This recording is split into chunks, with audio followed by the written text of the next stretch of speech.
Payer pour un dîner et un film pour mettre quelqu'un dans le sac est tellement passé, ou du moins étrange aux autres cultures. Chaque société a ses propres mœurs sexuelles. Donc si vous pensez que nous avons tous ces trucs de beauté à cogner, vous ferez bien de réfléchir à nouveau. Bonsoir et bienvenue à tous, chers éclaireurs. Aujourd'hui, dans cette nouvelle vidéo, nous allons jeter un œil à certains des rituels pratiqués par d'autres peuples. On dirait qu'ils sont bizarres, mais vous savez quoi? Ils peuvent très bien regarder tous ces dîners et un film et penser que nous sommes ceux qui sont loin d'être normaux. Alors sans plus tarder, voici les traditions qui ont surpris le monde entier. Mais tout d'abord, voici la question du jour. Mon fils a plusieurs frères. En fait, il a autant de frères que de sœurs. Toutes les sœurs ont 2 fois plus de frères que de sœurs. Combien de filles et de fils ai-je? Réponse A, 4 filles et 3 fils. Réponse B, 3 filles et 4 fils. Et réponse C, 4 filles et 4 fils. À vos claviers, la réponse sera donnée à la fin de la vidéo. Alors comme d'habitude, bon visionnage. Avant de commencer, n'oubliez pas de vous abonner et d'activer la cloche de notification, car cela va vous permettre de ne pas manquer nos prochaines vidéos. C'est parti.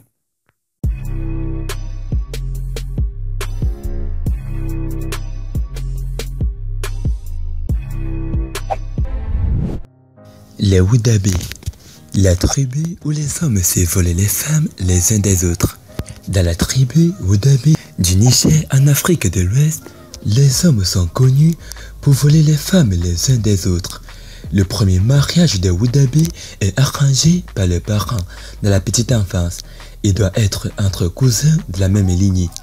Cependant, lors du festival annuel de la Géroude, les hommes Wodabé portent un maquillage et les costumes élaborés et dansent pour impressionner les femmes et espérant-le voler une nouvelle épouse. Si le nouveau couple est capable de voler sans être détecté, alors ils deviennent socialement reconnus. Ces mariages hystérieux sont appelés mariages d'amour. Le Mado Diara, rituel intime d'incision pour atteindre la virilité en Australie. La première partie de ce rite aborigène, Mado Diara, implique une circoncision barbare suivie par le mâle circoncis, ingérant son propre prépuce. Après sa guérison, le pénis est ensuite coupé dans le sens de la longueur sur le dessous, parfois jusqu'au scrotum. Le sang est ensuite versé sur un feu afin de le purifier. Dès lors, le mâle unira par le dessous de son pénis au lieu de l'urètre. Nous nous posons est de savoir comment détruire la virilité d'un garçon l'amène à la virilité. Sodo. La ville où l'on peut assister à des rituels vaudous et amoureux en Haïti. Si vous voyagez en Haïti et visitez les cascades de Sodo au cours du mois de juillet, vous assisterez peut-être à un rituel assez risqué. Les adeptes du vaudou font ce voyage chaque été pour vénérer la déesse de l'amour. Des trucs assez normaux, non? Mauvais.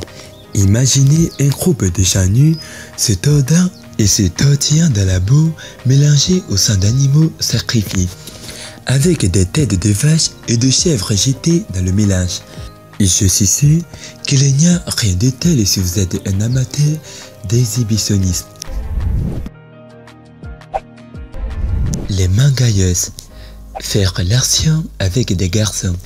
À Mangaïa, une île du Pacifique Sud, les gens sont encouragés à avoir de nombreux partenaires sexuels avant de se marier. Et les garçons subissent ce qu'on appelle une super incision, c'est-à-dire couper le prépuce à l'âge de 13 ans. Aïe, ce qui est encore plus étonnant, c'est qu'on dit aux femmes plus âgées d'avoir des relations sexuelles avec des jeunes garçons afin qu'elles puissent en apprendre davantage sur le sexe et comment plaire correctement à leur partenaire. Culture iranienne moderne, où vous pouvez avoir un mariage temporaire si vous le payez.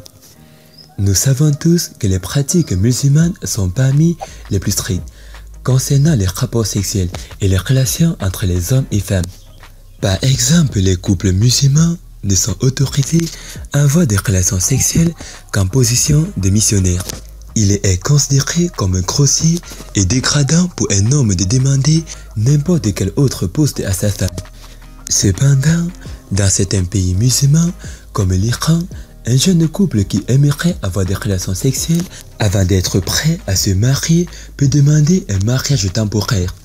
Ils sont autorisés à payer pour une courte cérémonie, avec un contrat écrit dictant la durée pendant laquelle ils seront mariés.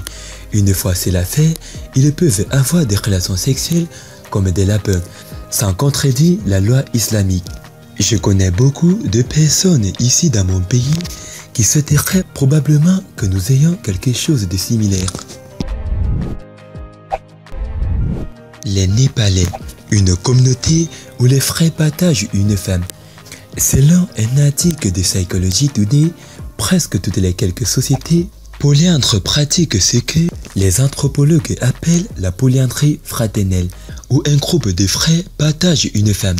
C'est le cas dans l'Himalaya, où il y a peu de terres disponibles pour l'agriculture, et les familles avec plus d'un fils seraient confrontées à la division de leurs terres, si chaque fils fondait sa propre famille.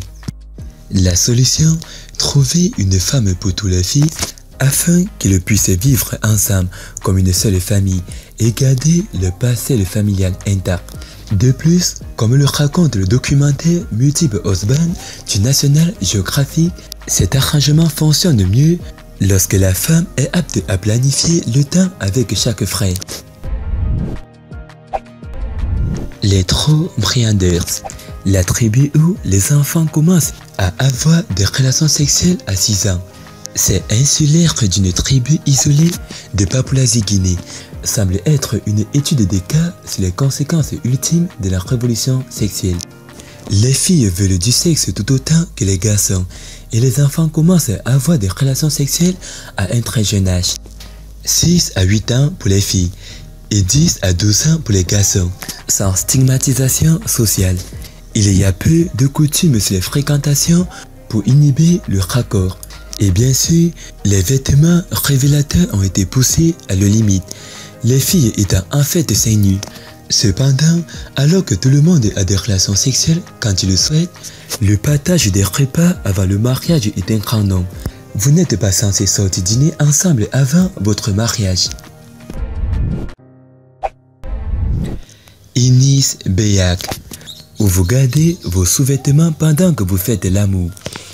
Dans les années 1960, les chercheurs ont découvert que les habitants d'Inis Beyak, une île au large des côtes irlandaises, avaient des relations sexuelles habillées et ne le faisaient qu'en position de missionnaire.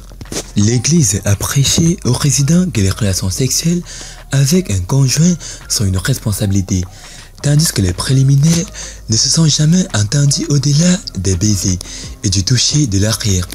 L'île était sexuellement réprimée et la nudité était mal vue, de même que toutes sortes de contacts érotiques. Et s'ils s'accouplaient avec le collant, nous supposons que faire la lessive n'était probablement pas non plus une corvée amusante. En Indonésie, vous pouvez avoir des relations sexuelles au mariage pendant la célébration de Pon. Lors de la célébration de Pon en Indonésie, les participants doivent passer la nuit et avoir des relations sexuelles avec quelqu'un d'autre que leur femme ou leur mari. On dit que les souhaits de bonne chance ne se réaliseront que s'ils ont des relations sexuelles avec la même personne lors de cette célébration tout au long de l'année. Les Sambiens, la tribu des buveurs de sperme. Papouasie-Nouvelle-Guinée. Pour devenir un homme dans cette tribu primitive, les garçons sont retirés de la présence de toutes les femmes à l'âge de 7 ans, vivant avec d'autres hommes pendant 10 ans. Pendant 10 ans, la peau est percée pour éliminer toute contamination apportée par les femmes. Pour la même raison, ils subissent également régulièrement des saignements des nez et des vomissements causés par la consommation de grandes quantités de canne à sucre. Pour couronner le tout, ils sont tenus d'ingérer le sperme de leurs aînés, qui est censé soutenir la croissance et la force. Lorsqu'ils sont finalement réintroduits dans la tribu, ils continuent à saigner du nez, en même temps que le cycle menstruel de leurs épouses. Natcha d'avoir regardé la vidéo. C'était Amel de la chaîne YouTube La Torche du Monde. Partagez cette vidéo au maximum. A plus sur une prochaine vidéo. Et concernant la question, la réponse est 3 filles et 4 fils. Félicitations à tous ceux qui ont trouvé la bonne réponse.